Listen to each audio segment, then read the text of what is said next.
Nobody in the streets likes a snitch. Tonight, a local man worried that his safety could be in jeopardy after he claims that he was outed as an informant by a local prosecutor. This man gave police what he believed was an anonymous tip, only to be exposed once the case went to trial. How did something like this happen? TV5's Bill Walsh asking the tough questions tonight. At 1-800-422-JAIL. And remember, it pays to call Crimestoppers.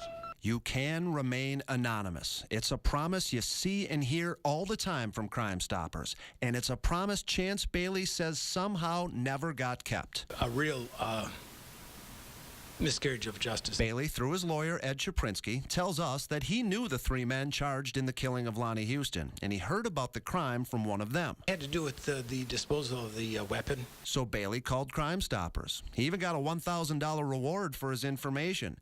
According to Chaprinsky, that should have been the end of it. But instead, Bailey was subpoenaed to testify in court. Once he's on the stand, she starts asking about this whole thing. Well, didn't you contact Crimestoppers? Here you see the 19-year-old on MLive's coverage of the Lonnie Houston murder trial.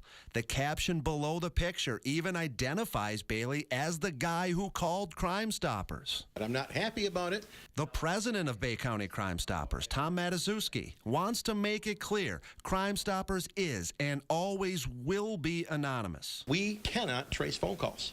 We cannot. So how did Chance Bailey, in court and on the internet, get outed as a snitch?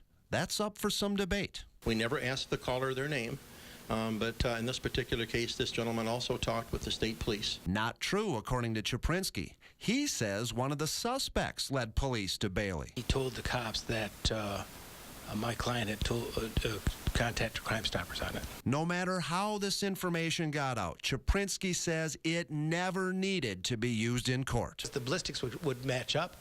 The officers can testify where it came from. This is a real blunder that could have been avoided, should have been avoided, and wasn't.